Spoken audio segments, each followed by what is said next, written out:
Hello guys, this is Shailendra Pandey. Today we are going to start lecture number 11th. आज की class में हम लोग एक नया टॉपिक स्टार्ट कर रहे हैं, that is vector analysis.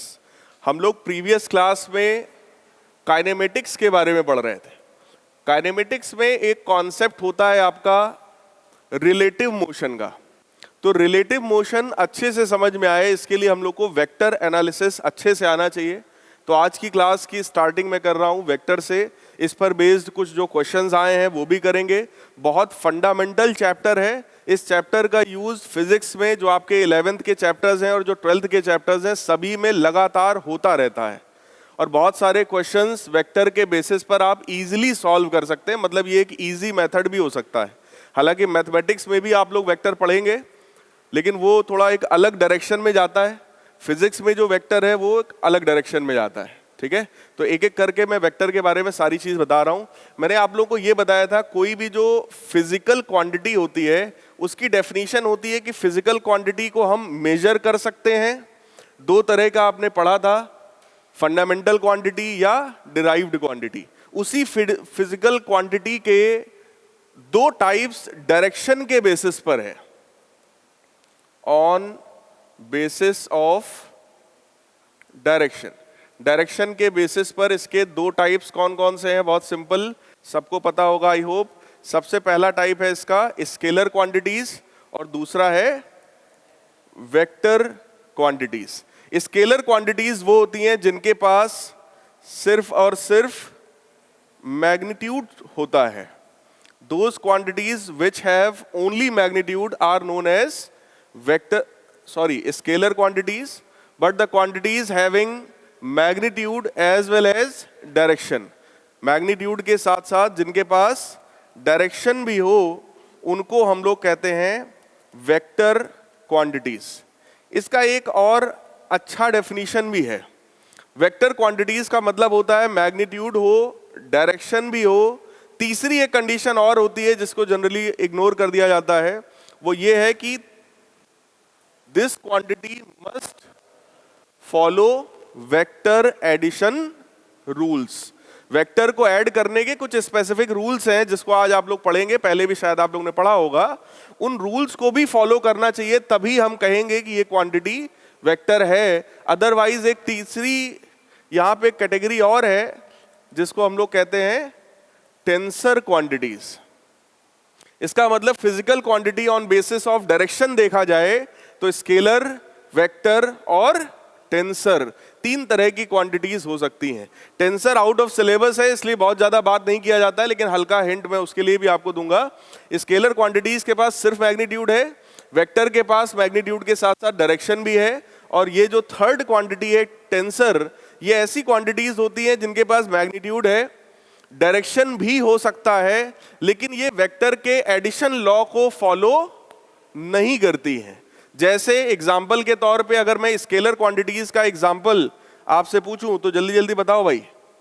Speed, mass, time, distance, ये सब क्वांटिटीज कैसी हो गई आपकी? मास हो गया, टाइम हो गया, डिस्टेंस हो गया, ये सब आपका स्केलर हो गया. वेक्टर्स की अगर आपसे बात करें जैसे displacement, velocity, acceleration, force, momentum, ऐसी बहुत सी क्वांटिटीज हो सकती हैं जो आप लोगों ने पढ़ रखी हैं. टेंसर क्वांटिटीज का एग्जांपल कोई बताएगा? Moment of inertia, electric current, time. Time भी इस कैटेगरी में आता है भाई, टेंसर की कैटेगरी में. कभी और इन डिटेल जब टेंसर की बात करनी होगी तो उसकी बात करेंगे. एक स्टूडेंट है यहाँ पर, ये टाइम के लिए बड़ा परेशान रहते हैं कि सर टाइम को डिफाइन कैसे करेंगे. तो कुछ चीजें ऐसी हैं जिनको बहुत क्लियर शब्दों में हम डिफाइन नहीं कर पाते हैं. एक हमारे पास एक स्टैंडर्ड डेफिनेशन है, उन्हीं डेफिनेशन के बेसिस पर हम समझते हैं. एक दिन इन्होंने हमसे पूछा था sir what is time, time को कैसे डिफाइन करें हम. तो अब ये चीजें फिजिक्स से ऊपर उठकर कहीं ना कहीं आध्यात्मिक लेवल पर पहुंच जाती हैं. व्हाट इज टाइम, वक्त क्या है, समय क्या है. ठीक, तो ये सब चीजें थोड़ा सा आउट ऑफ रीच होने लगती हैं, हम लोग की नॉलेज के बियॉन्ड होने लगती हैं. ठीक है, फिलहाल जो स्टैंडर्ड डेफिनेशंस हैं वो मुझे भी पता है, वही मैं आप लोगों को बता सकता हूं। क्लियर है? चलिए खैर, स्केलर क्वांटिटीज का मतलब केवल मैग्नीट्यूड हो, यूनिट हो, तो उसको सब लोग जानते हैं, बचपन से सबने गिनतियां, जोड़ना, घटाना, गुणा, भाग सब सीखा है, तो स्केलर वाला सारा फंडा आप लोग को आता है। हल्की फुल्की जो प्रॉब्लम बच्चों को होती है वो वेक्टर्स में होती है, तो इसी वेक्टर को हम लोग इन डिटेल पढ़ने चल रहे हैं।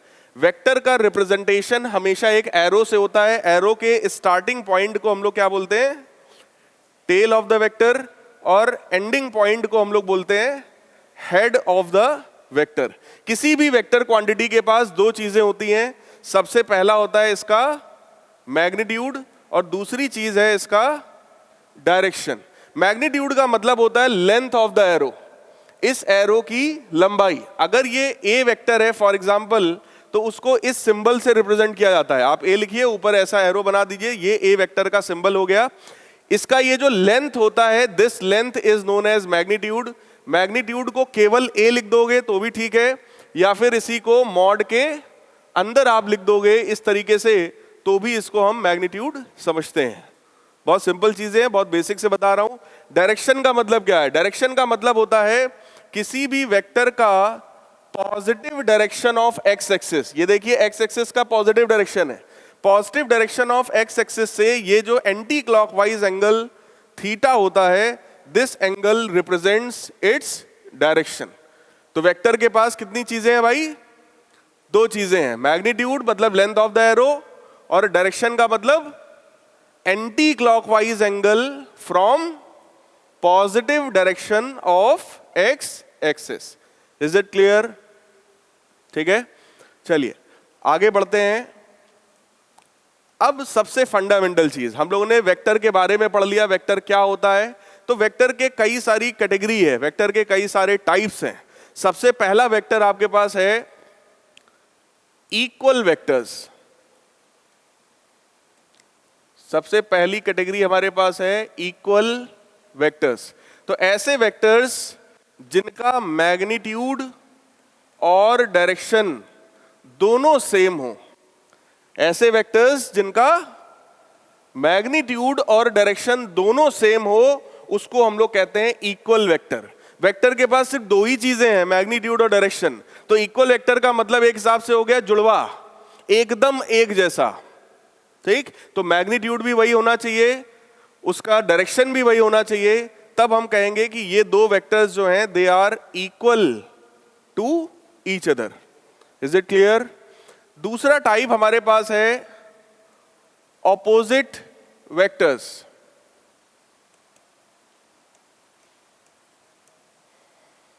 ऑपोजिट वेक्टर्स का मतलब हो गया ऐसे वेक्टर्स जिनका डायरेक्शन अपोजिट हो। मैग्नीट्यूड के बारे में कुछ नहीं कहा गया भाई। Those vectors which have opposite direction, magnitude कुछ भी हो सकता है इसका मैग्नीट्यूड बड़ा हो, इसका मैग्नीट्यूड छोटा हो, उससे मतलब नहीं है हमको। अगर डायरेक्शन अपोजिट है तो हम लोग क्या बोलेंगे? They are opposite vectors. Clear है? तीसरी कैटेगरी हमारे पास आती है अनइक्वल वेक्टर्स। देखो, नाम से बहुत बड़ा फर्क नहीं पड़ता है, हमको बस ये चीज पता होनी चाहिए कि अगर एक वेक्टर ये है, एक वेक्टर जस्ट ऑपोजिट है। बहुत ध्यान से देखिए, ये ए वेक्टर है, ये वाला आपका बी वेक्टर है, मैग्नीट्यूड सेम है लेकिन डायरेक्शन जस्ट ऑपोजिट है। अगर ऐसा कभी होगा तो ऐसे केस में हम लोग क्या बोलेंगे? A vector is equal to minus of B vector. तो ये माइनस का साइन क्या शो कर रहा है? डायरेक्शन का रिवर्स हो जाना। माइनस क्या शो कर रहा है भाई? डायरेक्शन का रिवर्स हो जाना। ठीक है, जल्दी जल्दी लिखते जाइए। कुछ और भी इसकी कैटेगरीज हैं, जैसे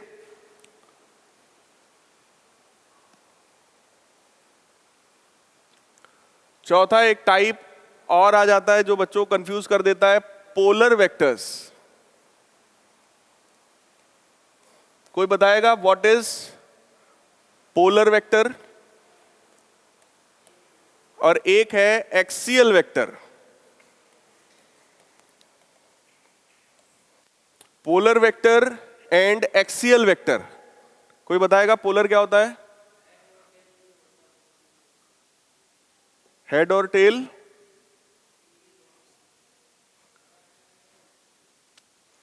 पोलर वेक्टर मतलब जिसका स्टार्टिंग पॉइंट हमको नोन हो, ऐसा वेक्टर लिख लीजिए।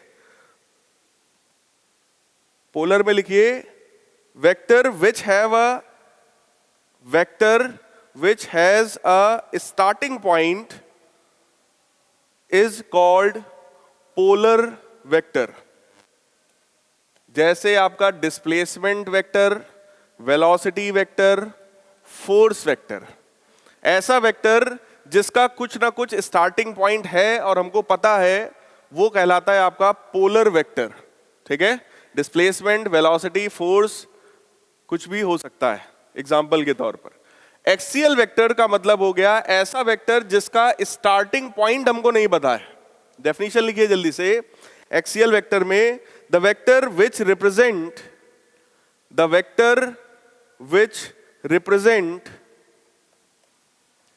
rotational effect, the vector which represent rotational effect and act along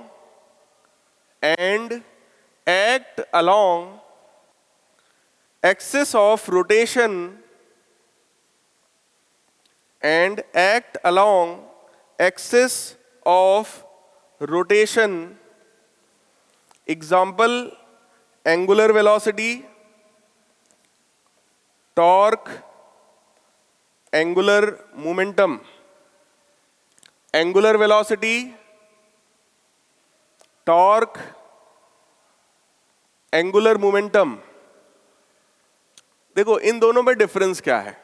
एक ऐसा है जिसका स्टार्टिंग पॉइंट हमको पता है, दूसरा ऐसा है जिसका स्टार्टिंग पॉइंट हमको नहीं पता है। जैसे अगर मैं टॉर्क की बात करता हूं तो टॉर्क के केस में देखो क्या होगा, अगर एक डिस्प्लेसमेंट वेक्टर हमको पता है, एक मान लीजिए हमको फोर्स वेक्टर पता है, तो जो टॉर्क होता है that is defined as r cross F. अभी मैं पढ़ाऊंगा आप लोगों को, क्रॉस प्रोडक्ट वेक्टर का प्रोडक्ट होता है, तो जो आंसर आता है वो भी वेक्टर आता है। ऐसे वेक्टर प्रोडक्ट को हम लोग क्रॉस प्रोडक्ट कहते हैं।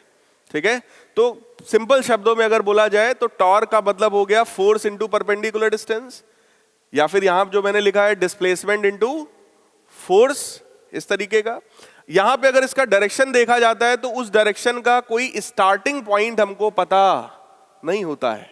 ए क्रॉस बी जब निकालते हैं तो right hand screw rule use होता है, या फिर ए वेक्टर की तरफ रखो, बी की तरफ घुमाओ, जिधर थंब शो करे वही डायरेक्शन होता है ए क्रॉस बी का। बोलो यार, अभी मैं सिखाऊंगा, जिसको नहीं पता मैं बताऊंगा। फिलहाल आर की तरफ रखोगे, एफ की तरफ घुमाओगे, तो इसका जो डायरेक्शन आ रहा है वो किधर की तरफ आ रहा है? इनवर्ड्स, अंदर की तरफ। स्टार्टिंग पॉइंट हमको नहीं पता, तो ऐसे वेक्टर्स जो होते हैं they are known as axial vector, जो किसी एक्सिस के अलोंग लगते हैं। क्लियर है? ठीक। नेक्स्ट टाइप है हमारे पास सिक्स्थ टाइप है फिक्स्ड वेक्टर। Fixed vector. और सेवेंथ टाइप है हमारे पास फ्री वेक्टर। इसको हम लोग कहते हैं लोकलाइज्ड वेक्टर, और ये है आपका नॉन लोकलाइज्ड वेक्टर। इसके बारे में कोई जानता है? फिक्स्ड वेक्टर मतलब जिसका स्टार्टिंग पॉइंट जो है वो फिक्स हो, जिसका स्टार्टिंग पॉइंट फिक्स हो। पिछले वाले में क्या था पोलर में? जिसका स्टार्टिंग पॉइंट नोन हो, पता हो, बस फिक्स होने की जरूरत उसमें नहीं था। इसमें क्या है, स्टार्टिंग पॉइंट उसका फिक्स होना चाहिए। एग्जाम्पल के तौर पे लिखिए, position vector of a point, position vector of a point, किसी पॉइंट का जो पोजीशन वेक्टर है वो कैसा होता है? Fixed vector. क्यों? क्योंकि पॉइंट की पोजीशन हमेशा किसके रिस्पेक्ट में बताते हो? अगर मैंने लिखा 2,3, इसका मतलब ओरिजिन से, तो हमेशा ही स्टार्टिंग पॉइंट क्या है? फिक्स्ड है कि अगर मुझे 2,3 बनाना है तो मैं यहीं से बनाऊंगा। बोलो भाई, यहीं से बनाऊंगा। यहां कहीं पे पॉइंट हो जाएगा 2,3, तो ये वेक्टर हमारा कहलाएगा position vector of a particle which is moving. बोलो यार, क्लियर है? अगला वेक्टर हमारे पास है फ्री वेक्टर। तो फ्री वेक्टर का मतलब क्या हो गया? जिसका स्टार्टिंग पॉइंट फिक्स ना हो। तो लिखिए, a vector whose initial point is not fixed. A vector whose initial point is not fixed. Example लिखिए भाई, velocity vector of a particle, velocity vector of particle moving along straight line, moving along straight line। Position vector के लिए हमारे पास एक fix point है, origin, हमेशा origin से ही नापेंगे। लेकिन जब बात किया जाता है वेलोसिटी वेक्टर का, तो उसके लिए कोई फिक्स पॉइंट हमारे पास नहीं होता है। इसलिए उसको किस कैटेगरी में आप रखेंगे? फ्री वेक्टर्स की कैटेगरी में। क्लियर है? देखो, ये सब तो सिर्फ नाम की बात हो गई। अब आते हैं कुछ और जो टाइप है जो हमारे फिजिक्स में ज्यादा इंपॉर्टेंट रोल प्ले करते हैं। ये नाम मैंने सिर्फ इसलिए बता दिए, कई बार जब ऑप्शंस आते हैं उन ऑप्शंस में इस नाम का यूज हो जाता है। वहां पर लोग कंफ्यूज आते हैं कि सर पोलर का मतलब क्या है, नॉन पोलर का मतलब क्या है, फिक्स लिख दिया गया तो इसका मतलब क्या है। बात समझ रहे हैं? ठीक। फिलहाल अगला जो वेक्टर हमारे पास है दैट इज यूनिट वेक्टर। तो यूनिट वेक्टर का मतलब कोई भी ऐसा वेक्टर जिसका मैग्नीट्यूड 1 यूनिट हो, उसको हम बोलते हैं यूनिट वेक्टर। फॉर एग्जाम्पल, हमारे पास एक वेक्टर ये है ए वेक्टर।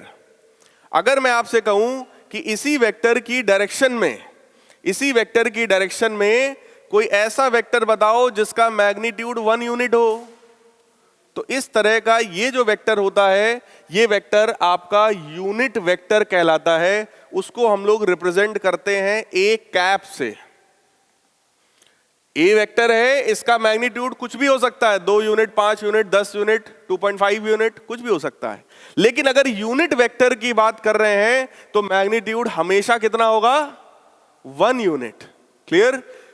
फॉर्मूला आप सब लोगों को पता होगा, A cap is equal to A vector upon mod of A vector. इसका मतलब किसी भी वेक्टर में उसी के मैग्नीट्यूड का डिवाइड कर दीजिए तो जो वेक्टर आता है that will be unit vector. 5 में 5 डिवाइड करेंगे, हमेशा क्या आएगा? 1। तो वेक्टर में उसके मैग्नीट्यूड से आप डिवाइड कर दो, वही वेक्टर आपका यूनिट वेक्टर बन जाएगा। क्लियर है? अब आप कहेंगे सर इसका यूज क्या है? यूनिट वेक्टर का यूज होता है किसी भी नॉर्मल स्केलर टर्म को डायरेक्शन प्रोवाइड करना। जैसे मैंने आपसे एक सिंपल चीज कहा, शायद जो बच्चे 12th क्लास में उन्होंने पढ़ा होगा vector form of Coulomb's law. कितने लोगों ने पढ़ा है vector form of Coulomb's law? Coulomb's law simply ये कहता है कि भाई अगर दो चार्जेस हैं तो इनके बीच का force 1/4πε0 Q1 Q2 upon r² होगा। लेकिन अगर इसी फोर्स को वेक्टर के फॉर्म में लिखना हो तो मतलब बोलो डायरेक्शन भी देना पड़ेगा। तो आप वहां पे क्या करते हो? एक यूनिट वेक्टर का मल्टीप्लाई करते हो। फॉर एग्जाम्पल, जैसे देखो, अगर एक चार्ज ये है आपका Q1 चार्ज, एक चार्ज ये है आपका Q2 चार्ज, आपसे कोई कहे कि Q1 Q2 पर फोर्स कैसा लगाएगा? अगर दोनों पॉजिटिव चार्जेस हैं तो बोलो हमेशा ही रिपेल करेगा। ये फोर्स, इसका नाम हम लोग लिख देते हैं F12। F12 का मतलब it is force due to Q1 on Q2। और इस फोर्स का वैल्यू अगर कोई लिखेगा तो वैल्यू तो बड़ी सिंपल है, 1/4πε0 Q1 Q2 अपॉन r², जिसमें r इन दोनों के बीच का क्या है? डिस्टेंस है। क्लियर है? ये जो वैल्यू लिखी है बेटा, ये तो फोर्स का सिर्फ मैग्नीट्यूड है ना। अगर मुझे इसी फोर्स को वेक्टर के फॉर्म में लिखना है तो बोलो इसको डायरेक्शन देना पड़ेगा।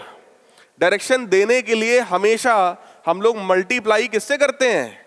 किसी एक यूनिट वेक्टर से। क्यों? यूनिट वेक्टर का उसका मैग्नीट्यूड कितना है? 1 यूनिट। 1 का मल्टीप्लाई किसी पे कर भी देंगे तो उसकी सेहत पे कोई फर्क नहीं पड़ेगा, लेकिन उसको एक डायरेक्शन मिल जाएगा। बात समझ में आई? तो आपने क्या किया, आपने ये वाला जो वेक्टर है आर वेक्टर, इस वेक्टर का क्या निकाला? यूनिट वेक्टर निकाला, और उस यूनिट वेक्टर का मल्टीप्लाई कर दिया। बोलो यार, बात समझ में आ रही है? अब बात यह है कि ये आर वेक्टर कैसे आएगा वो मैं आपको अभी थोड़ी देर में सिखाऊंगा, या फिर अगर आप लोगों को ट्रायंगल्स लॉ आता है तो आप बहुत सिंपली लिख सकते हो भाई, Q1 वाले चार्ज का पोजीशन वेक्टर क्या है? R1 vector. Q2 वाले चार्ज का पोजीशन वेक्टर क्या है भाई? और जो ये वाला जो R वेक्टर है, बहुत ध्यान से देखिएगा, ये वाला जो R वेक्टर है, क्या ये वेक्टर ऐसा है? बोलो भाई। तो ट्रायंगल्स लॉ जब आप लगाओगे तो आप कहोगे OA vector plus AB vector बराबर OB वेक्टर। तो आप भी लिखेंगे सिंपली कि sir R1 vector plus R vector बराबर R2 वेक्टर। तो यहां से बेटा R वेक्टर की वैल्यू आ जाती है कितनी? R2 vector minus R1 vector.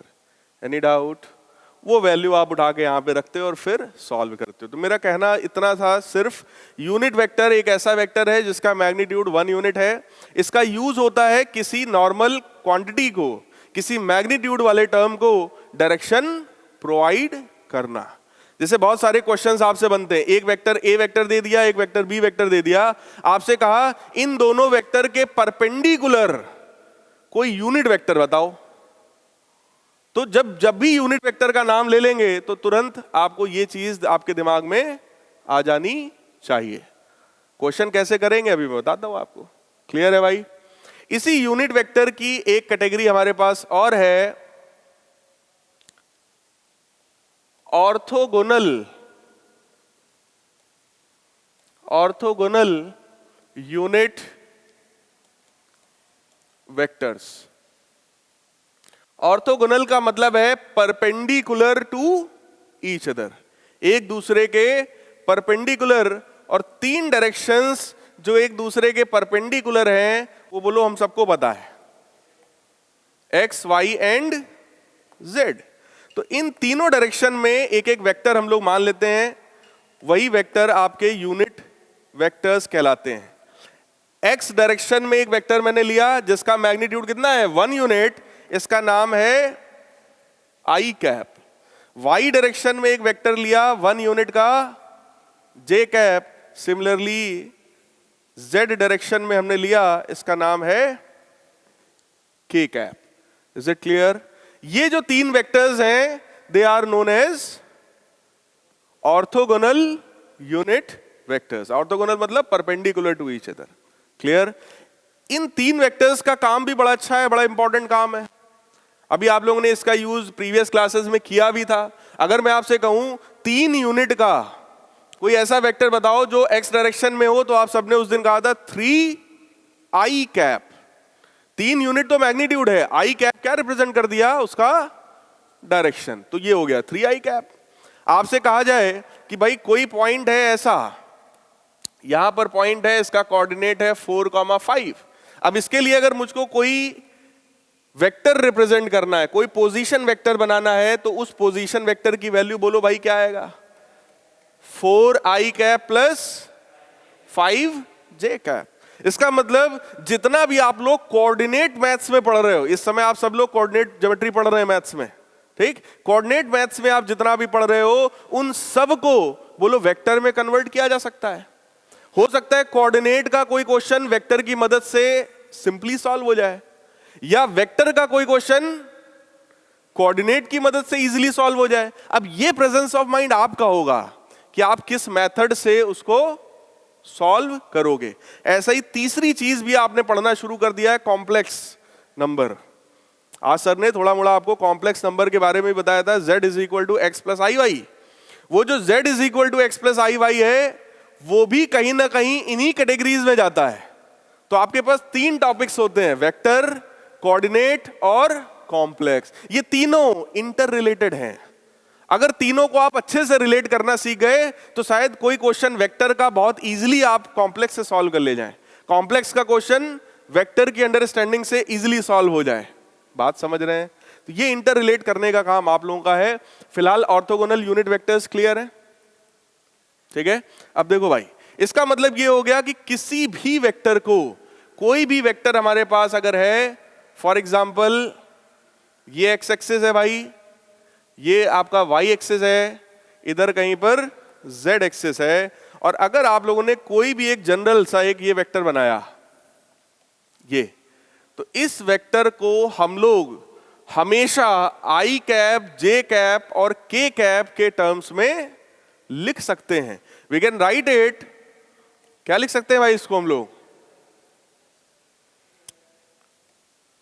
अगर इसका नाम आप ए लिख रहे हैं तो we can write a x i cap plus a y j cap plus a Z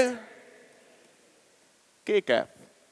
किसी भी वेक्टर को हम लोग उसके रेक्टेंगुलर कंपोनेंट्स में, मतलब ये जो ए एक्स ए वाई और ए जेड है, it is component along x direction, y direction and z direction. उन कंपोनेंट्स के फॉर्म में हम लोग लिख सकते हैं। क्लियर है? कोई डाउट तो नहीं किसी को? ठीक है भाई। अब देखिए, एक कैटेगरी है यहां पर जिसका मैं बार बार नाम ले रहा हूं, ये x है, ये y है। अगर इस पॉइंट के लिए मुझे वेक्टर बनाना है तो वो वेक्टर बोलो पोजीशन वेक्टर कहलाता है। ये वेक्टर क्या है? Position vector. ये ओरिजिन है, फॉर एग्जांपल इसका नाम a है, तो ये वेक्टर r1 वेक्टर जो है, it is known as position vector. Clear है? दूसरे किसी पॉइंट का मैं बनाऊं इधर, तो ये भी आपका कहलाएगा R2 वेक्टर। इस तरह के वेक्टर्स क्या कहलाते हैं? Position vector. इसी में अगला वेक्टर होता है डिस्प्लेसमेंट वेक्टर। अगर कोई पार्टिकल A से B गया तो डिस्प्लेसमेंट वेक्टर कैसे निकालते हो? By joining directly A to B। इसकी वैल्यू अभी आप लोगों ने निकाली भी थी और अगेन हम लोग निकाल सकते हैं। तो R वेक्टर की वैल्यू बोलो, यहां से आपको अपने दिमाग में क्या सेट कर लेनी है? R2 vector minus. करेक्ट है? कोई डाउट किसी को? इतने पर बेस्ड क्वेश्चन जेईई मेन में आया। जेईई मेन में एक क्वेश्चन आपसे कहा गया, मैं उसका डायग्राम बनाने की कोशिश कर रहा हूं भाई, आप लोग भी बना लीजिएगा।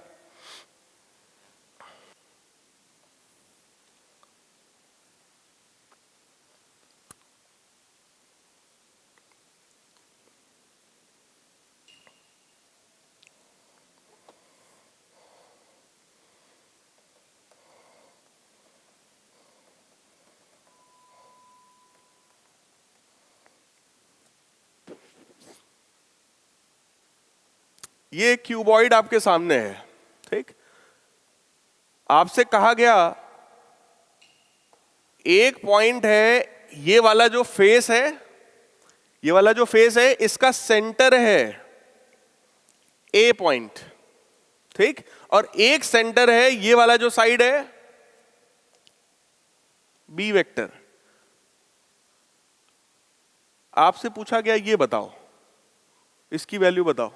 अगर मैं साइड दे दे रहा हूं पूरे इस क्यूबॉइड की एल बी एच, ये एल है, ये बी है और ये हाइट है एच, तो आप ये वेक्टर बताइए क्या होगा, या इसका लेंथ बताइए क्या होगा। क्वेश्चन में ये कहा गया, ये 2019 में अभी आया हुआ क्वेश्चन है आपका, ये जल्दी से बताइए क्या होगा इसका।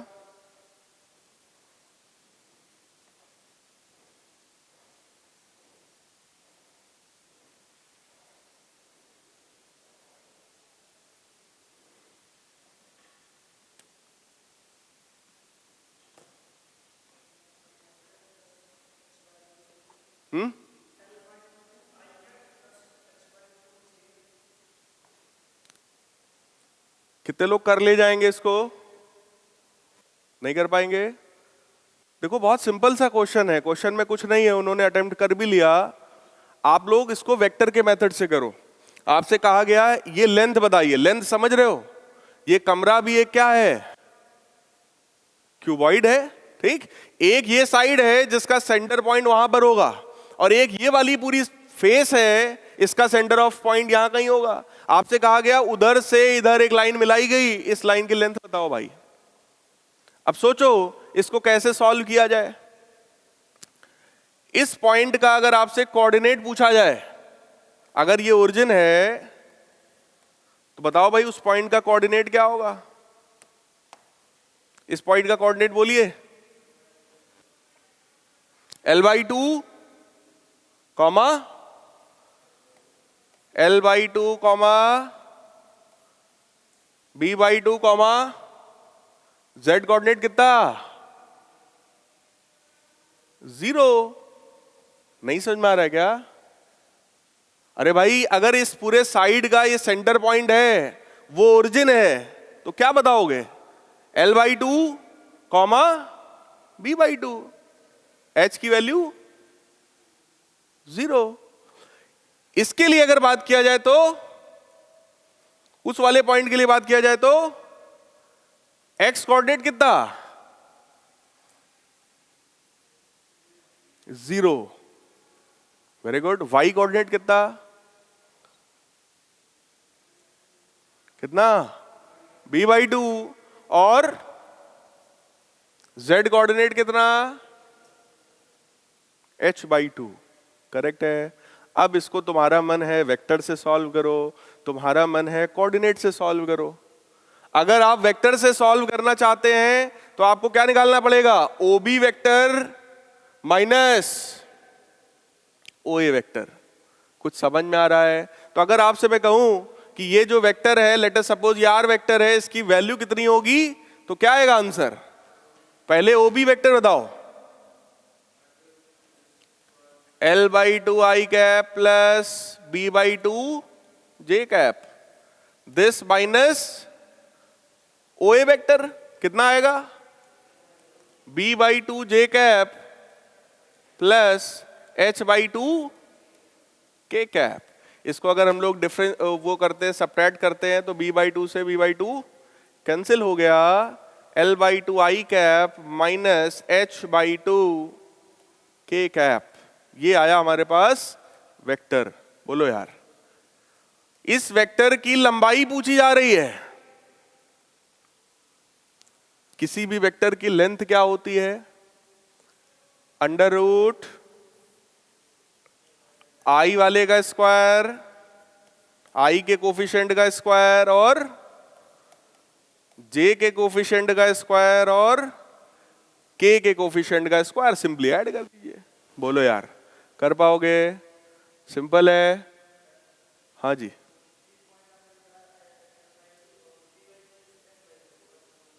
यहां पे क्या होना चाहिए, H/2 भी होना चाहिए।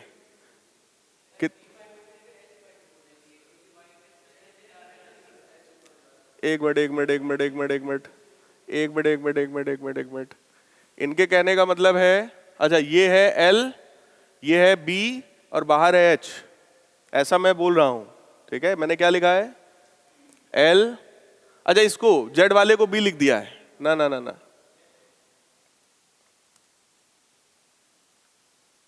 ये वाली जो लेंथ है, इस लेंथ को X एक्सिस के अलॉन्ग में L लेकर चल रहा हूं, ठीक, Y एक्सिस के अलॉन्ग में B लेके चल रहा हूं, और Z के अलॉन्ग H लेकर चल रहा हूं। उसके हिसाब से मैंने सॉल्व किया बेटा। तो ये क्या है आपका, ये आपका B है, और ये जो है आपका वो H है। इसके अकॉर्डिंग मैंने सॉल्व किया। क्लियर है? अभी कोई डाउट तो नहीं है? अभी सही है, ठीक। तो ये बात बिल्कुल सही है भाई, लेंथ वगैरह जो दिया हो, जैसा भी साइड दिया हो, उसके अकॉर्डिंग हम लोग उसको जो है लिखेंगे, ठीक। इस तरह का क्वेश्चन आया हुआ है ये आपका। चलिए खैर, हम लोगों ने बात कर लिया किसी भी वेक्टर के ऑर्थोगोनल रिप्रेजेंटेशन का, ठीक। अब आइए आगे बढ़ते हैं। वेक्टर का एडिशन, टाइप्स ऑफ वेक्टर हो गए कई सारे।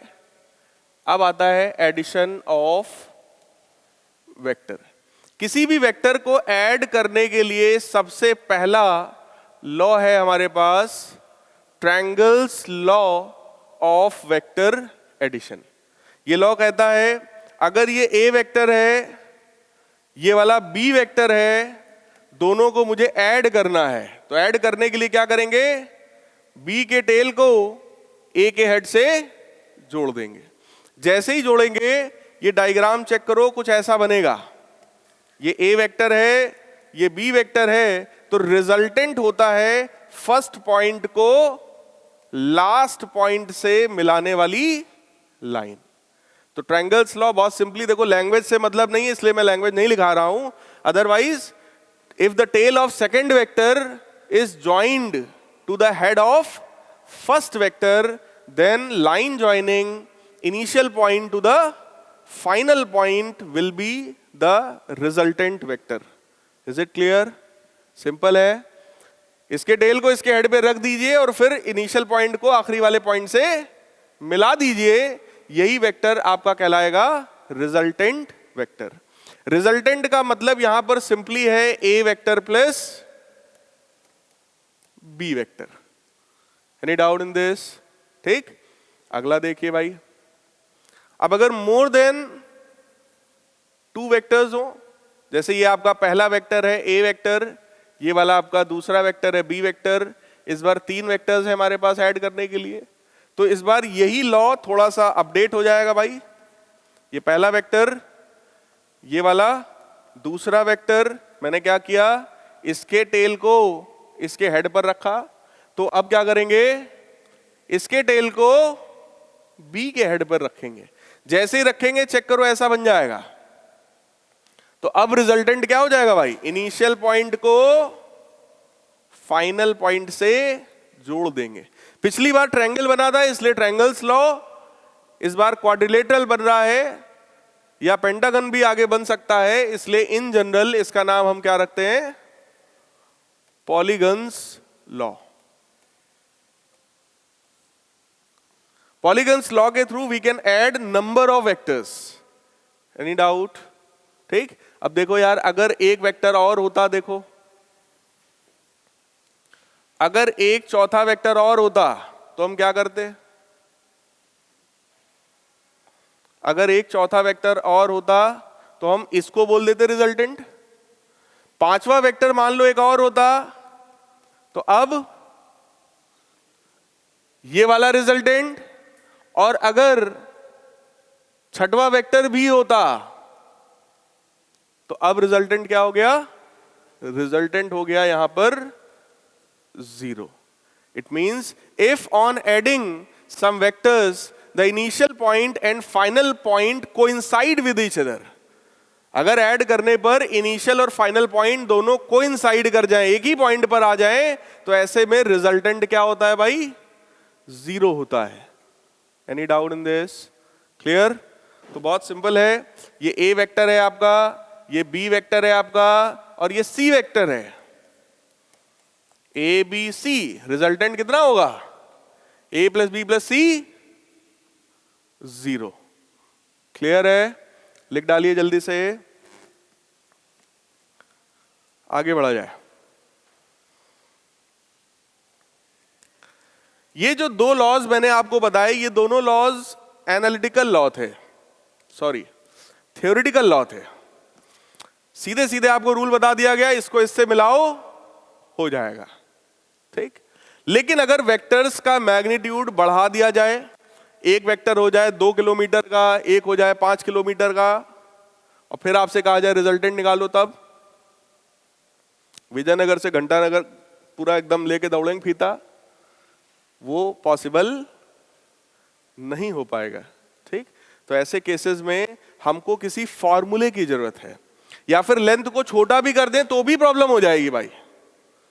0.4 मीटर, सॉरी 0.4 मिलीमीटर और 0.03 mm, अब क्या होगा, 0.4 mm एक का मैग्नीट्यूड दे दें और दूसरे का मैग्नीट्यूड में दे दूं 0.03 mm। 1 mm ये होता है भाई, 0.4 mm इसके आधे से भी कम, 0.03 mm इसके 100 गुने से कम के लगभग, तो यार ये चीज जो है अटक जाएगी, ये फॉर्मूला हमारा वहां पर सेट नहीं हो पाएगा। तो ऐसे में आप लोग अगला लॉ पढ़ते हैं which is parallelograms law of vector addition. है ये वही वाला लॉ, कुछ अलग नहीं है। अगर ये ए वेक्टर है, ये बी वेक्टर है और इनके बीच का एंगल है थीटा, ठीक, तो आप क्या करिए, सबसे पहले आप एक पैरेललोग्राम कंप्लीट करिए। पैरेललोग्राम का मतलब ऐसा क्वाड्रिलेटरल जिसकी opposite sides equal and parallel हो। तो सबसे पहले मैंने एक पैरेललोग्राम कंप्लीट किया। अब इन दोनों वेक्टर के इंटरसेक्शन से जाने वाला जो डायगोनल होगा वही रिजल्टेंट होगा। इन दोनों के इंटरसेक्शन से जाने वाला डायगोनल, दो डायगोनल होते हैं, एक ये वाला और एक ये वाला, लेकिन इंटरसेक्शन से सिर्फ ये वाला जाएगा, तो यही आपका कहलाएगा रिजल्टेंट वेक्टर। क्लियर है भाई? If a vector and b vector are two adjacent sides of a parallelogram, then the diagonal passing through their intersection point will be the resultant. Language से मतलब नहीं, इसलिए मैं लिखा नहीं रहा हूं लैंग्वेज आपको। फिलहाल आर वेक्टर जो है वो ए वेक्टर प्लस बी वेक्टर होगा। और बहुत ध्यान से देखो, ये वही पुराना वाला ही लॉ है, ये कुछ अलग नहीं है। अगर ये बी वेक्टर है तो बोलो ये भी बी वेक्टर है। आपको मैंने इक्वल वेक्टर्स पढ़ाए, ऐसे वेक्टर्स जिनका मैग्नीट्यूड और डायरेक्शन दोनों सेम हो वो इक्वल वेक्टर्स हैं। चेक करो, इसका मैग्नीट्यूड सेम है, डायरेक्शन भी सेम है। इसका मतलब अगर ये बी वेक्टर है तो ये भी, इतने को छिपा लो। अब चेक करो, a vector b vector, resultant क्या होता है भाई? First point to last point. Check करो, वही है ये, ठीक है। इसका जो फॉर्मूला आता है डिराइव करने पर, वो फॉर्मूला कितने लोगों को पता है भाई? पता ही होगा, A square plus B square 2ab cos थीटा। एक फार्मूला और है भाई, क्योंकि हमको क्या निकालना है यहां पर, हमको रिजल्टेंट निकालना है। रिजल्टेंट भी वेक्टर होगा, वेक्टर में वेक्टर जोड़ेंगे तो रिजल्टेंट कैसा होगा? वेक्टर होगा। तो मैग्नीट्यूड भी पता होना चाहिए और डायरेक्शन भी पता होना चाहिए। तो मैग्नीट्यूड के लिए तो फार्मूला है हमारे पास, डायरेक्शन के लिए फार्मूला ये वाला होता है, tan अल्फा बराबर b sin theta upon a plus b cos theta, जिसमें अल्फा ये एंगल है। Alpha is the angle between resultant and first vector. Resultant का पहले वेक्टर से एंगल कितना होता है? अल्फा। तब ये फॉर्मूला आता है b sin theta upon a plus b cos theta. कितने लोगों को इसका डेरिवेशन पता है? कितने लोगों को नहीं पता है? बताओ भाई। चलिए मैं डिराइव कर दे रहा हूं, वैसे बड़ा सिंपल है। क्या हटा दूं? ये लिख लिया आप लोगों ने, फॉर्मूला तो लिख लिया होगा, ठीक। डेरिवेशन देखिए, मैं डेरिवेशन जल्दी से बता दे रहा हूं। वो जो फॉर्मूला था आर स्क्वायर बराबर A square plus B square plus something, सिर्फ स्टार्टिंग का ही A square plus B square और आर स्क्वायर को देख करके ही दिमाग में पाइथागोरस आ जाता होगा। पाइथागोरस हमेशा राइट एंगल ट्रायंगल में लगता है, लेकिन यहां कोई राइट एंगल ट्रायंगल नहीं है। तो हम लोग क्या करेंगे, एक छोटा सा कंस्ट्रक्शन करेंगे और कंस्ट्रक्शन करके इसको आगे बढ़ाएंगे और यहां से एक परपेंडिकुलर ड्रॉ करेंगे। कुछ नामकरण कर दीजिए, O A B C D. Check करो, ट्रायंगल ओ बी सी अब राइट एंगल हो चुका है। बोलो भाई, ट्रायंगल ओ बी सी। तो इसमें हम लोग वो थ्योरम लगा सकते हैं Pythagoras, R square in fact O C square बराबर O B square plus B C square लिख सकता हूं। ये जो ओ बी लिखा हुआ है इसको ओ ए प्लस ए बी का होल स्क्वायर लिखा जा सकता है। बोलो भाई, होल स्क्वायर ओपन करिए, OA square plus AB square plus 2OA AB plus BC square. ठीक है, ये जो OC स्क्वायर है, क्या यही रिजल्टेंट का मैग्नीट्यूड है? चेक करो, रिजल्टेंट के मैग्नीट्यूड का स्क्वायर है। रिजल्टेंट का मैग्नीट्यूड हम केवल R लिख के दिखा सकते हैं, और स्क्वायर है मतलब यही क्या चीज है? R square. OA क्या है? तो उसका स्क्वायर। AB हमको नहीं पता, लेकिन एक चीज देखिए, फिजिक्स जो है that is study of nature. Nature में हमेशा सिमिट्री देखी जाती है। अगर आपने बड़े वाले ट्रायंगल में ये लॉ लगाया था तो छोटे वाले में भी लगाना पड़ेगा। बोलो यार, छोटे वाले में भी अगर आप अप्लाई करते हो तो आप लिखोगे AC स्क्वायर बराबर AB square plus BC square. तो चेक करो, AB स्क्वायर भी हमारे पास है और BC स्क्वायर भी है। तो AB square plus BC square की जगह क्या लिखेंगे? AC स्क्वायर, जो कि क्या है? B square. तो बन गया प्लस B स्क्वायर। देखो कुछ कुछ फॉर्मूला डिराइव होता हुआ दिख रहा है भाई। 2OA into AB। OA क्या है? A into AB। बोलो यार, अब बात आई कि सर AB का क्या करें? तो भाई देखो, अगर ये एंगल थीटा है तो ये भी क्या होगा?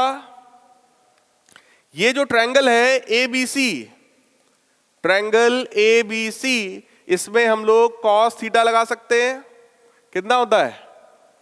बेस अपॉन हाइपोटेनस, और हाइपोटेनस कितना है? कितना है? AC मतलब B से B काट मत देना, ये गलती मत करना भाई। तो AB की वैल्यू कितनी आ जाएगी? B cos theta. तो चेक करो, डिराइव हो गया आपका। AB की वैल्यू मैं यहां रख दे रहा हूं, करेक्ट है। अगला फॉर्मूला आया डायरेक्शन के लिए। तो लेट अस सपोज रिजल्टेंट का पहले वेक्टर के साथ एंगल कितना है? कुछ अल्फा है। तो हम लोग भी ट्रायंगल में tan अल्फा लगा सकते हैं। tan अल्फा कितना होता है? Perpendicular upon base. परपेंडिकुलर कितना है?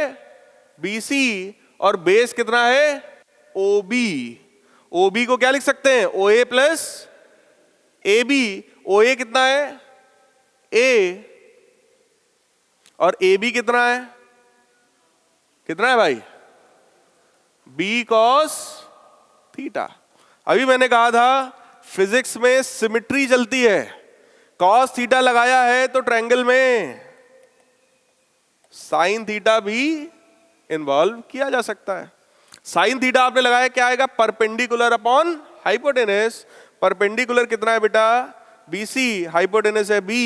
तो बोलो BC की वैल्यू कितनी आ गई? That is B sin theta. तो इस BC की जगह हम लोग लिख सकते हैं ना, tan अल्फा बराबर B sin theta upon A plus B cos theta. कोई डाउट? क्लियर है भाई? सिंपल है, लिख डालिए, आगे बढ़ा जाए।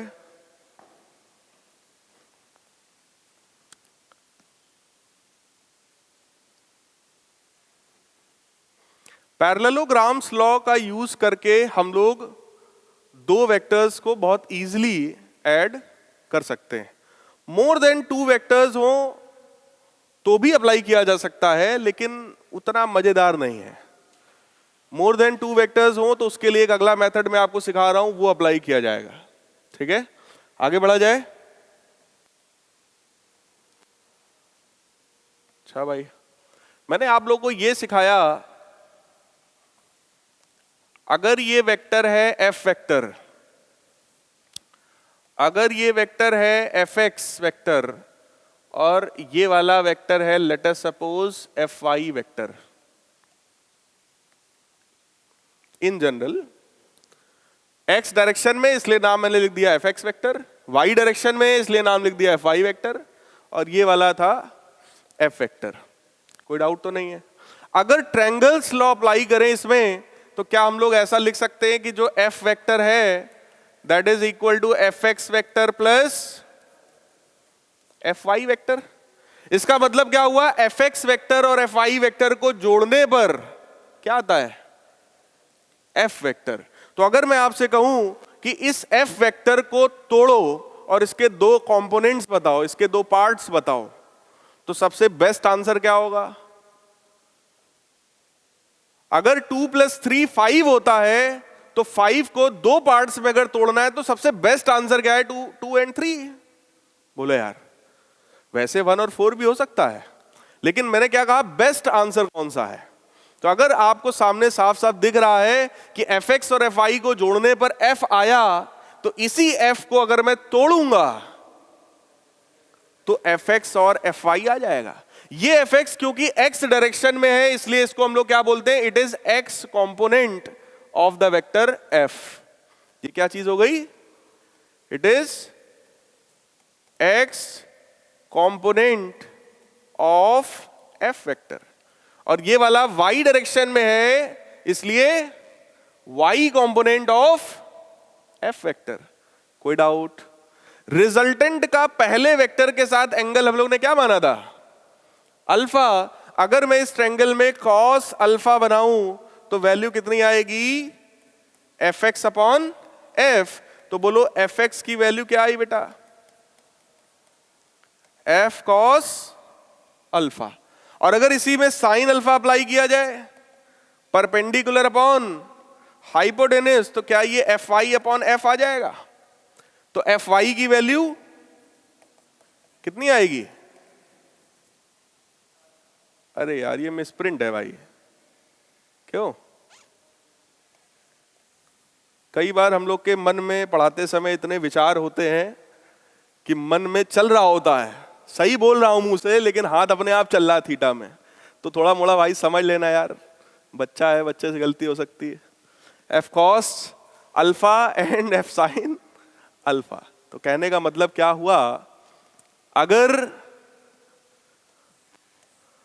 ये कोई एक फोर्स है बेटा 10 न्यूटन का, फोर्स एक वेक्टर क्वांटिटी होती है, अगर 10 न्यूटन का कोई फोर्स है, ये वाला एंगल अगर 30 डिग्री है, तो एंगल के साथ वाला कंपोनेंट कितना होगा?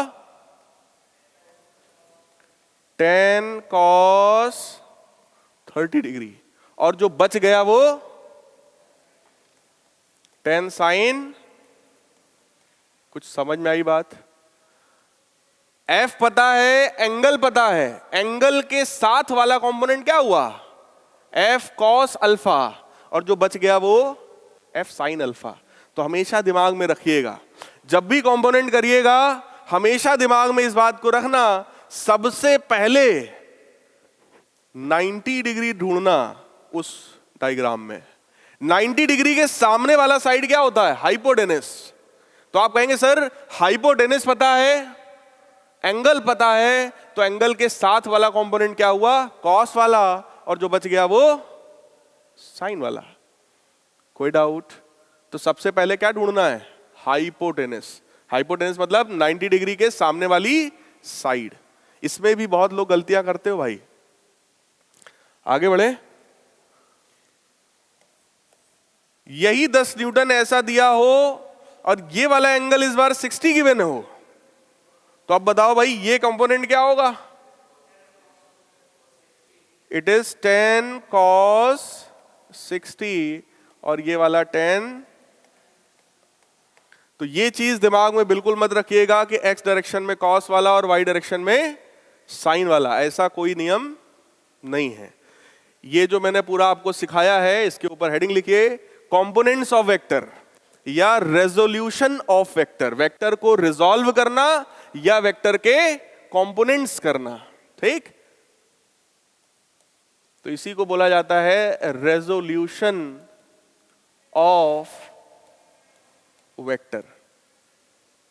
रेजोल्यूशन ऑफ वेक्टर या कंपोनेंट ऑफ वेक्टर।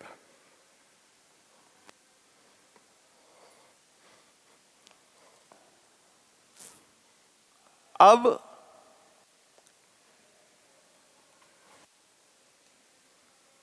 वेक्टर को ऐड करने का अगला मेथड देखो भाई, वेक्टर को ऐड करने का अगला method, that is method of components. Method of components का मतलब ये हो गया, ये एक्स एक्सिस है, ये वाई एक्सिस है, एक वेक्टर आपके पास ये है 10 न्यूटन का एंगल है 10 डिग्री, एक ये है 20 न्यूटन का और इसका जो एंगल है वो है 20 डिग्री, एक इधर है 30 न्यूटन का, इसके लिए एंगल आपके पास है 120 डिग्री, एक है 40 न्यूटन का और आपके पास इसके लिए एंगल है लेट अस सपोज 210 डिग्री, और एक है इधर 50 न्यूटन का और आपके पास इसके लिए एंगल है लेट अस सपोज 310 डिग्री। ये क्वेश्चन है, नोन एंगल्स कर दे रहा हूं आपके लिए, नोन एंगल्स कर दे रहा हूं, इसको 30 डिग्री लिख दे रहा हूं और इसको 60 डिग्री, तो सारे एंगल आपके लिए नोन हो गए, 30, 60 और इन सब पे वैल्यूज आपको पता होती हैं। क्लियर? अब आपसे कहा गया इन 5 वेक्टर्स को ऐड करो और रिजल्टेंट बताओ। अगर यहां पे बेटा हम लोग पैरेललोग्राम्स लॉ अप्लाई करेंगे तो शायद क्वेश्चन बहुत टफ हो जाएगा, क्योंकि आप पहले 10 और 20 न्यूटन को जोड़ोगे, उसका रिजल्टेंट निकालोगे, उस रिजल्टेंट को 30 में जोड़ोगे फिर रिजल्टेंट आएगा, उसको 40 में जोड़ोगे फिर आएगा, उसको 50 में जोड़ोगे फिर फाइनल आंसर आएगा। तो ये क्वेश्चन बहुत बहुत बहुत लेंदी हो जाएगा और कहीं ना कहीं गलत हो जाएगा आपसे। तो इसलिए हम लोग ऐसे में जब नंबर ऑफ वेक्टर्स ज्यादा हो तो we will use which method? Method of components. Method of component कहता है, बहुत ध्यान से समझिएगा, फॉर एग्जाम्पल हमने कुछ जुगाड़ किया और जुगाड़ करके मुझे सारे वेक्टर्स के एक्स कंपोनेंट्स का सम मिल गया। हमने क्या किया? कुछ जुगाड़ किया और सारे वेक्टर्स के एक्स कंपोनेंट का सम मिल गया, तो क्या वही होगा सिग्मा एफ एक्स? ध्यान से सुनो, सारे वेक्टर्स के एक्स कंपोनेंट्स का सम कितना है? Sigma F x. सिमिलरली सारे वेक्टर्स के वाई कंपोनेंट्स का सम मिल जाएगा। अगर ये दोनों मिल गया तो बहुत ध्यान से समझिएगा, क्या इन दोनों का रिजल्टेंट ही इस पूरे का रिजल्टेंट है? क्योंकि ये एफ एक्स और एफ आई कहां से आया? सिग्मा एफ एक्स और सिग्मा एफ आई कहां से आया? इसी में से। मैंने इसमें क्या किया होगा, जितने भी यहां आपको दिख रहे हैं फोर्सेस, इन सारे फोर्सेस का एक्स कंपोनेंट किया होगा और वाई कंपोनेंट किया होगा, सबको ऐड किया होगा। बोलो यार, तो सिग्मा एफ एक्स मिला होगा, सिग्मा एफ आई, सिग्मा का मतलब ही होता है सम। ठीक, तो ये मिल गया। क्या इन दोनों का रिजल्टेंट ही इसका रिजल्टेंट है? इसका मतलब ये जो 5 वेक्टर्स थे उसको हम लोगों ने कन्वर्ट कितने में कर लिया? 2 में, सिग्मा एफ एक्स और सिग्मा एफ आई। क्या इन दोनों का रिजल्टेंट बेटा ये है? चाहे ट्रायंगल्स लॉ लगा लो या जो भी आप चाहो, पैरेललोग्राम भी लगा सकते हो। चेक करो इस रिजल्टेंट की जो वैल्यू है, क्या वो सिग्मा एफ एक्स का square plus sigma F y का स्क्वायर आएगा? बोलो यार। आप कहेंगे सर पैरेललोग्राम्स लॉ लगाते हैं, A square plus B square plus 2ab cos theta. Theta कौन सा एंगल होता है? वेक्टर्स के बीच का, जो कि कितना है? 90। cos 90 कितना होता है? तो वो टर्म गया, तो क्या बचा? आर स्क्वायर बराबर A square plus B square. Check करो, वही लिखा है। या फिर सीधे सीधे पाइथागोरस लगा दो, पाइथागोरस लगाओगे तो भी यही आ जाएगा। ठीक है, तो ये वैल्यू हमको मिल गई। रिजल्टेंट का पहले वेक्टर से एंगल में क्या मानता हूं? Alpha. So we have formula tan alpha बराबर परपेंडिकुलर अपॉन बेस, तो परपेंडिकुलर है सिग्मा एफ वाई और बेस कितना है? Sigma F x. करेक्ट है बेटा। अगर सिग्मा एफ एक्स और सिग्मा एफ आई मिल जाए तो क्या रिजल्टेंट का मैग्नीट्यूड आ जाएगा? रिजल्टेंट का डायरेक्शन भी आ जाएगा। सही है। ठीक, तो बस रह गया सिग्मा एफ एक्स और सिग्मा एफ वाई को निकालना। तो कंपोनेंट करना आप लोग सीख चुके हो भाई। 10 न्यूटन है, 30 डिग्री है, बोलो एंगल के साथ वाला ये कंपोनेंट क्या होगा? 10 cos 30 और इधर की तरफ 10 sin 30, बोलो सही है। 20 है, एंगल 60 है, तो इधर की तरफ 20 cos 60 और इधर की तरफ, इन दोनों में एक चीज ध्यान रखिए, आपको वेक्टर दिया है उसका मैग्नीट्यूड और उसका जो एंगल दिया है, एंगल वैसा ही दिया है जो मैंने स्टैंडर्ड आपको पढ़ाया। एंगल का मतलब ही मैंने क्या बताया था? Positive direction of x axis से एंटी क्लॉकवाइज। चेक करो सारे एंगल वैसे ही हैं। इसका मतलब अगर मैं इस 30 वाले का कंपोनेंट करूंगा तो वो भी कंपोनेंट इधर की तरफ आएगा और उसकी वैल्यू क्या होगी? 30 cos एंगल कितना है? 120, तो 30 cos 120 और इधर क्या होगा? समझ में आ रहा है कि नहीं आ रहा है? किसी को ये डाउट तो नहीं है सर ये वाला इधर है तो एक कंपोनेंट इधर होना चाहिए, एक कंपोनेंट इधर होना चाहिए? बोलो यार, क्योंकि एंगल कहां से गिवन है? इधर से गिवन, तो सारे इधर ही होंगे फिर। ठीक, 40 का बताओ भाई कंपोनेंट क्या आएगा? 40 cos 210 और इधर क्या होगा? 40 sin 210। सिमिलरली 50 के लिए 50 cos 310 और इधर 50 sin 310।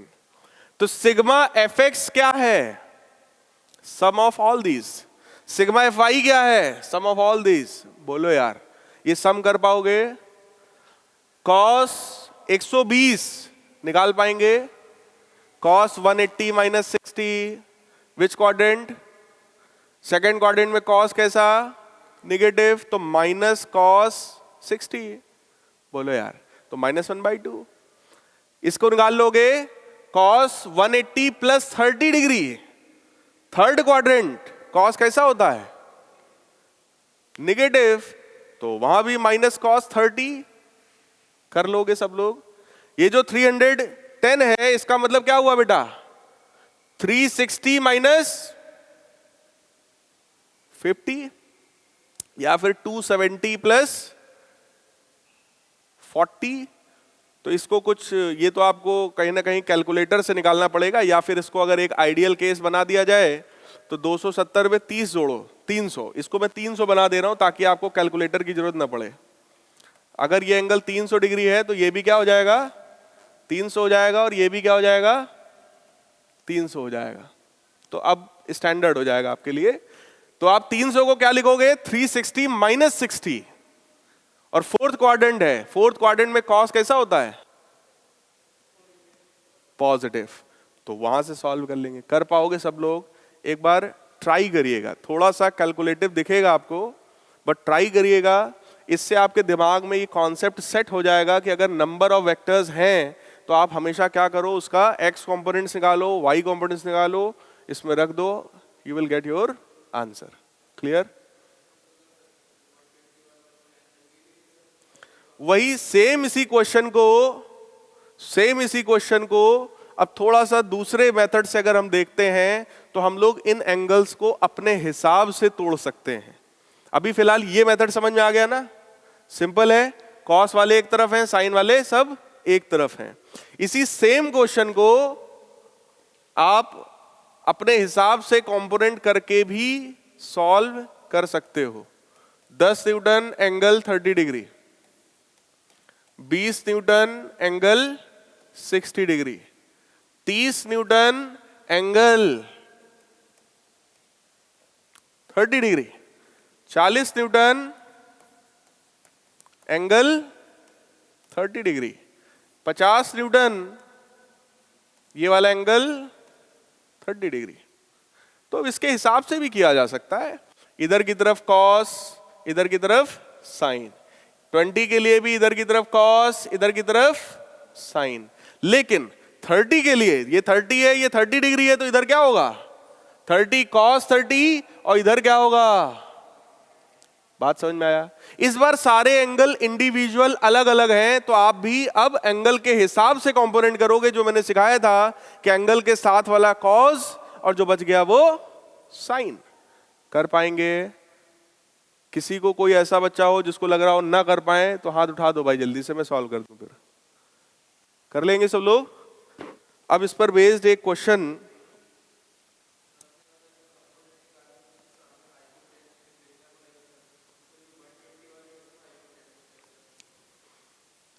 ये जो जितने भी हैं, चाहे इसमें आप ऐसे बना लो तो भी 90 दिख रहा है, 90 के सामने वाला ये है, चाहे ऐसे बना लो तो भी 90 है, तो इसके सामने ये वाली जो साइड है, ये साइड दोनों ही ट्रायंगल में चेक करो हाइपोटेनस ही है।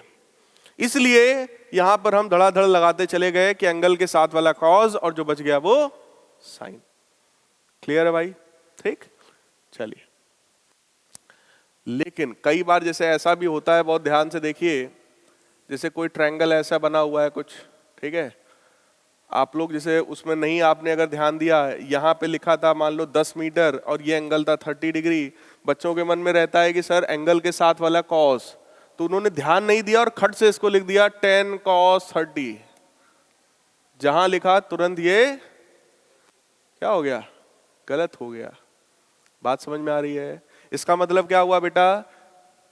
इसका मतलब अगर ये कुछ x था तो आपको ये गिवन है जो कि खुद क्या है, ये x cos 30 है, तो कायदे से ये जो x है ये x क्या हुआ? 10/cos 30 हुआ। समझ में आ रहा है कि नहीं आ रहा है? ठीक, इस बात को बस ध्यान रखिएगा, ये गलती मत करिएगा जल्दीबाजी में।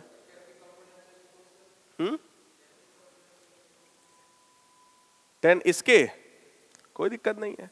इनका देखो क्वेश्चन ये है कि सर अगर कोई वेक्टर x डायरेक्शन में है ऑलरेडी, तो सर इसके कंपोनेंट्स कैसे करेंगे? तो सबसे पहली बात यही है कि फंडामेंटली कंपोनेंट्स करने का जरूरत ही क्या है? हमको कंपोनेंट करने की जरूरत ये होती है कि जो फोर्स, जो भी वेक्टर किसी एंगल पर होता है, तो उसको हम सीधे सीधे डिफाइन नहीं कर पाते, तो हम क्या करते हैं? उसके कंपोनेंट करते हैं, उसको एक बार x में तोड़ते हैं और एक बार y में तोड़ते हैं। x डायरेक्शन का मोशन, y डायरेक्शन का मोशन आप लोग पढ़ रहे हो अभी काइनेमेटिक्स में। ये सब तो इसलिए पढ़ा रहा हूं कि आगे मैं आपको प्रोजेक्टाइल पढ़ा सकूं। अभी आप जो सिंपल पढ़ रहे हो वो ये है मोशन इन वन डायमेंशन, तो ऑब्जेक्ट सिर्फ स्ट्रेट लाइन में चल रहा है। कल को आप ऐसा मोशन पढ़ोगे जो ऑब्जेक्ट 2D में चलेगा, तो x में भी चल रहा होगा, y में भी चल रहा होगा एक साथ। अब हो सकता है x में यूनिफॉर्म हो, y में नॉन यूनिफॉर्म हो। बात समझ रहे हैं? तो वो चीज को आप समझ पाओ, इसलिए आपको ये सब चीजें आज पढ़ाई जा रही हैं, ताकि आप अगले जो चैप्टर हैं जैसे सर्कुलर मोशन है, प्रोजेक्टाइल मोशन है, उसको आप अच्छे से समझ पाओ। उसमें जब वेक्टर लगाया जाए तब आप इस चीज को समझ पाओ। ठीक, अभी फिलहाल ये ऑलरेडी x डायरेक्शन में है, तो मुझे इसका वेक्टर करने का कोई खास जरूरत नहीं है। लेकिन अगर कोई जबरदस्ती कही दे कि नहीं, इस वाले एक्सिस के अबाउट और इस वाले एक्सिस के हिसाब से कंपोनेंट करो, मान लो वो कह दे नहीं मैं इसको x एक्सिस मान रहा हूं, इसको y मान रहा हूं, अब करो कंपोनेंट। बात समझ रहे हो मेरा? जैसे इन्होंने कहा कि सर क्या इसके कंपोनेंट हो सकते हैं, तो मेरा आंसर है यस, हो सकते हैं। लेकिन जो नॉर्मल जिसको आप x एक्सिस और जिसको y एक्सिस मानते हो, उसमें कंपोनेंट करने की जरूरत नहीं, क्योंकि ये तो ऑलरेडी बेटा किसमें गिवन है? ये तो ऑलरेडी तुमको x और y में गिवन था। तो आप कहोगे सर x कंपोनेंट है 10 और y कंपोनेंट है 0। ठीक, लेकिन अगर कोई कहे कि नहीं भैया आप जबरदस्ती मुझे इसके कंपोनेंट करके दिखाइए, और फॉर एग्जांपल इस एक्सिस का नाम दे दिया u और इसके परपेंडिकुलर ये वाली जो एक्सिस है इसका नाम क्या दे दिया? v। एक्सिस कोई भी हो सकती है, there are infinite number of axis, कुछ भी हो सकता है। ठीक, ये x एक्सिस था, ये y एक्सिस था, जबकि ये u एक्सिस है और ये v एक्सिस है, ये दोनों भी आपस में परपेंडिकुलर है। तो ऐसे में क्या करोगे? अगर ये 10 है बेटा, तो आप फिर से इसके क्या करोगे? कंपोनेंट्स। अगर ये एंगल फॉर एग्जांपल 30 डिग्री है, तो आप कहोगे सर ये 10 है, चेक करो। मैंने ये लाइन इसीलिए बनाई ताकि आपको क्या दिखे? 90 दिखे। 90 के सामने वाली साइड क्या होती है? हाइपोटेनस। ये 10 है, ये 30 डिग्री है, तो ये कंपोनेंट क्या होगा और ये वाला क्या होगा? कुछ समझ में आया बेटा? तो आप कहोगे सर u एक्सिस के अलोंग कंपोनेंट क्या है 10 cos 30 और v एक्सिस के अलोंग क्या है 10 sin 30। तो ऐसे कर सकते हैं, क्लियर है?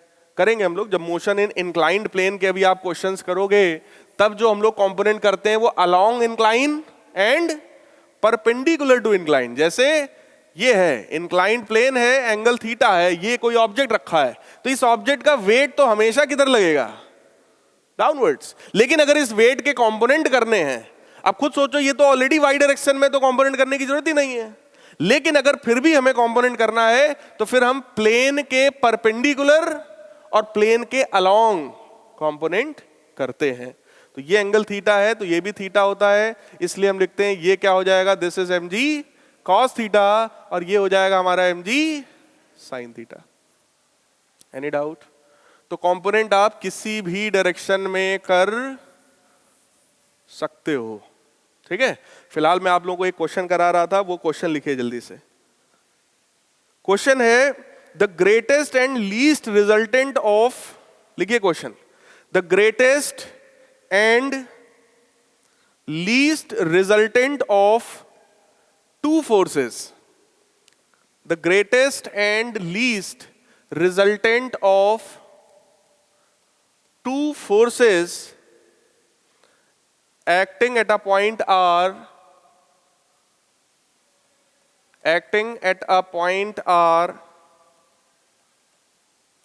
29 Newton and 5 Newton, 29 Newton and 5 Newton, full stop. If each force is increased by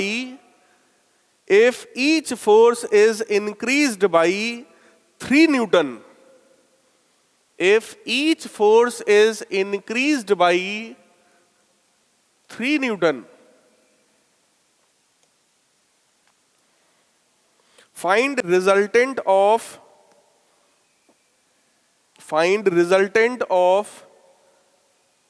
two new forces acting at right angle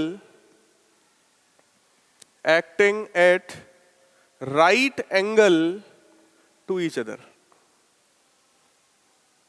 ये क्वेश्चन है, आपसे कहा गया दो फोर्सेस का ग्रेटेस्ट है 29 और मिनिमम लीस्ट वैल्यू है 5। इसका मतलब क्या हुआ, अगर दो फोर्सेस हैं P और Q, तो P प्लस Q हमको दिया, ग्रेटेस्ट तो यही होगा।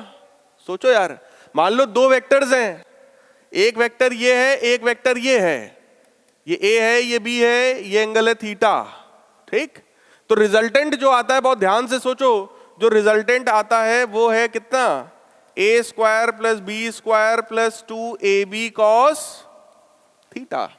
ये रिजल्टेंट की वैल्यू मैक्सिमम तभी होगी ना जब ये टर्म भी मैक्सिमम हो। ए और बी का हम कुछ कर नहीं सकते, इसका मतलब जब cos थीटा मैक्सिमम होगा तो उसी समय रिजल्टेंट भी मैक्सिमम होगा। cos थीटा की मैक्सिमम वैल्यू कितनी होती है, +1। कब होती है, 0 पर। इसका मतलब जब एंगल 0 होगा, मतलब दोनों वेक्टर्स अगर सेम डायरेक्शन में हैं, तभी हम कहेंगे कि इनका रिजल्टेंट मैक्सिमम है। तो अगर मान लो एक वेक्टर है 3 न्यूटन का, एक है 4 न्यूटन का, तो उसकी मैक्सिमम वैल्यू क्या हो सकती है, 7 न्यूटन।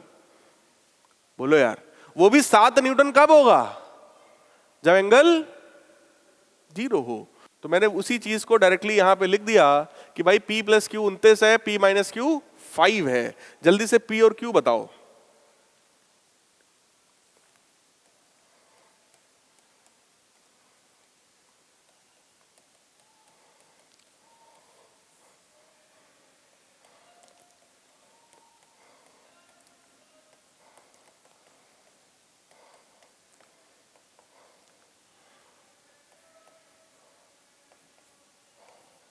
P और Q कितना आया,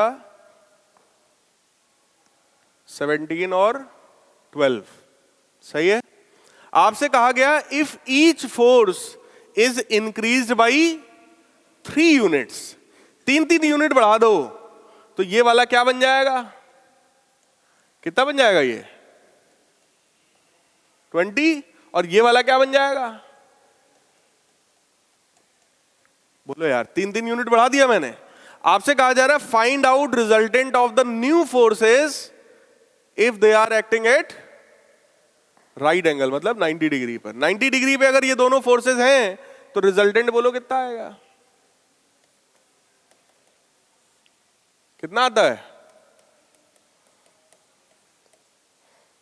प्लस 2ab cos 90, 0। सॉल्व करो, 400 और 225, 625। ठीक है भाई, तो आंसर कितना आ जाएगा तुम्हारा? 25 न्यूटन। कोई डाउट तो नहीं किसी को? रिजल्टेंट अगर पूछा जाए तो उसका मतलब होता है मैग्नीट्यूड भी बताना है, साथ ही साथ डायरेक्शन भी बताना है। मैग्नीट्यूड तो बता दिया आपने, डायरेक्शन के बारे में क्या ख्याल है? tan अल्फा का फॉर्मूला यहां पे क्या होगा? अगर ये दोनों 90 डिग्री पर हैं बेटा, एक ऐसा है एक ऐसा है, तो रिजल्टेंट ये होगा। ये P डैश है, ये Q डैश है, तो यही रिजल्टेंट तो है R डैश। ठीक, तो tan अल्फा की वैल्यू क्या बताओगे? कितना आ जाएगा? 15/20, 3/4। So alpha is equal to tan inverse 3/4। कोई डाउट? क्लियर? एक क्वेश्चन और लिखिए, AI में आया हुआ क्वेश्चन है। पहले जेई मेन नहीं होता था, AI का पेपर होता था। ठीक, तो उसमें आया हुआ क्वेश्चन है, the sum of magnitude of the two forces acting at a point is 18 newton. देखो मैं लिख रहा हूं, इसका मतलब हमको दिया है अगर दो फोर्सेस है मान लो P और Q, तो उनके मैग्नीट्यूड का सम हमको दिया है 18 न्यूटन। ठीक, फिर कह रहे हैं magnitude of their resultant is 12 newton. इन दोनों का रिजल्टेंट जो आया उसका मैग्नीट्यूड कितना है? 12 न्यूटन।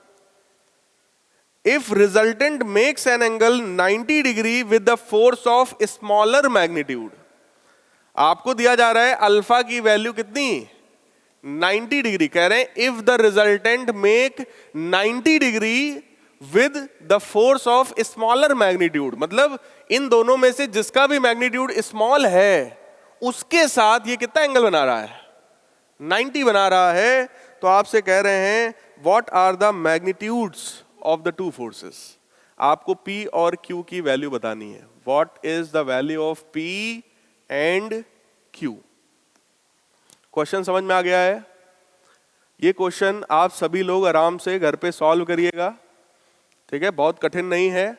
आपसे कहा गया है कि दो फोर्सेस के मैग्नीट्यूड का सम पता है, इनका रिजल्टेंट पता है। रिजल्टेंट का मतलब होता है R² बराबर A² plus B² plus 2AB cos theta. Check करो, हमको रिजल्टेंट भी पता है, हमको दोनों का इंडिविजुअल सम भी पता है। क्लियर? फिर हमसे कहा जा रहा है कि रिजल्टेंट छोटे वाले फोर्स के साथ कितना एंगल बना रहा है? 90 एंगल बना रहा है। ठीक, तो आपको कहना है P और Q का मैग्नीट्यूड कितना होगा, ये क्वेश्चन है। ठीक है, सभी लोग जो लोग रिकॉर्डेड लेक्चर भी देखेंगे वो लोग भी क्वेश्चन को सॉल्व करिएगा और फिर इसमें जो भी आपकी वैल्यू आ रही है वो उसको कमेंट करिएगा। आगे बढ़ा जाए भाई, एक क्वेश्चन और देखिए। क्वेश्चन में कहा जा रहा है on a certain day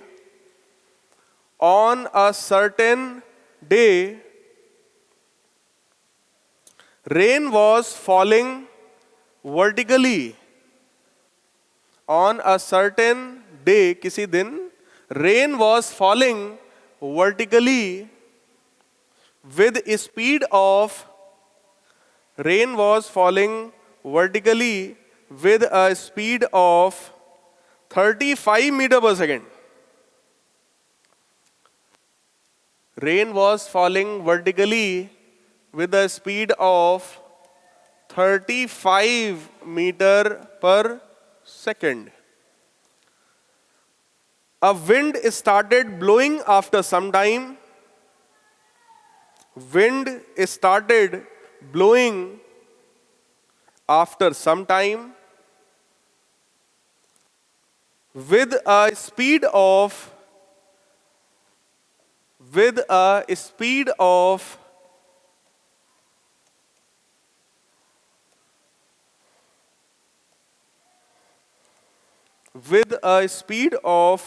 12 metre per second, 12 metre per second, 12 metre per second in east to west direction, east to west direction,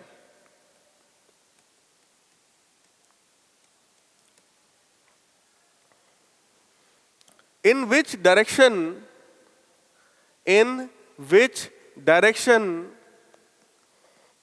should a boy waiting at a bus stop, in which direction should a boy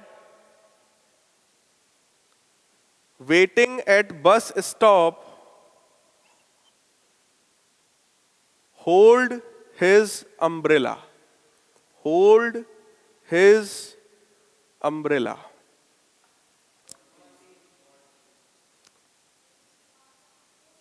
ठीक है, उसका value चाहिए। हाँ, देखो question बहुत simple सा है, अगर आप लोग चीजों को समझ गए होंगे। जो रेन है बेटा, रेन तो ऑब्वियस है वर्टिकल ही गिरता है, ठीक। एयर ऐसे चल रही है, उस एयर के कारण वो जो रेन है वो इन दोनों के रिजल्टेंट की तरफ जाने लगेगा। बोलो यार, अगर रेन नीचे आ रहा है, पानी नीचे गिर रहा है, हवा इधर की तरफ चल रही है, तो ओवरऑल जो मोशन होगा वो इन दोनों का रिजल्टेंट हो जाएगा ये वाला। तो रेन इस तरीके से आएगी, अगर उसको बचना है तो उसको छाता कैसे लगाना चाहिए? ऐसे लगाना चाहिए। बोलो यार, ताकि पानी ऐसे आ रहा हो तो अपना बच जाए भाई साहब, यहां पे अपना खड़े हो इस तरीके से। बात समझ में आ गई? तो आपसे यही चीज पूछा गया कि छाते को, अम्ब्रेला को किस एंगल पर लगाया जाए। तो आप कुछ जैसे ये जो रिजल्टेंट आएगा, इस रिजल्टेंट का ये एंगल अगर कुछ अल्फा है तो इसके वर्टिकली अपोजिट ये भी अल्फा है। तो आप बता देना कि भाई नॉर्थ से अल्फा एंगल नॉर्थ ईस्ट की तरफ होना चाहिए। कर पाओगे? किसी को डाउट है? ये क्वेश्चन भी आप लोगों को करना है। कोई ऐसा तो नहीं जिसको टफ लग रहा हो? ये कर लोगे ना भाई?